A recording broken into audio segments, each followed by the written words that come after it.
Dur geri adım, bura zirvedi, bura Serhat. Ağdam ruhu oyandı, bu seda en büyük feryat. Mikrofonu aç, ritmi ver gelsin o ruh. Qarabağ gelir, rəqiblərin canına qorxu dolu. İmarətdən başladı bu şanlı uzun yol.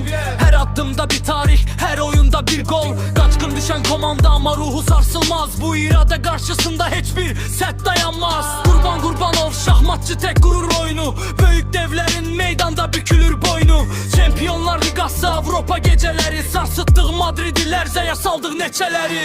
Qarabağ Avropanın qorxulu rüyası, Qarabağ Azərbaycanın futbol dünyası. Attılar çapı, rəqibi yerlə bir edir. Bu zəfər yürüyüşü düz qələbəyə gedir. Qarabağ Avropanın qorxulu rüyası, Qarabağ Azərbaycanın futbol dünyası. Attılar çapı, rəqibi yerlə bir edir. Bu zəfər yürüyüşü düz qələbəyə gedir. O yer geldi, ne oldu? Hamı gördü o gücü. Bizim uşaqlar meydanda olur, qələbə elçisi. Rəngimiz ağ-qara amma yolumuz aydın. Qarabağ adını dünyaya qızıl hərflə yaydıq. Tribunalar inləyir, Qarabağ, Qarabağ. Sanki bir yumruq tək birləşib sol və sağ. Aslanlar meydanda, hər biri bir qəhrəman. Zəfər bizimdir, dayandırın saatı həm də zaman.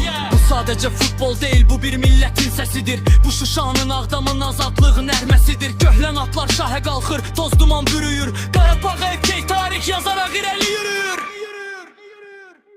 Bura Bakı, bura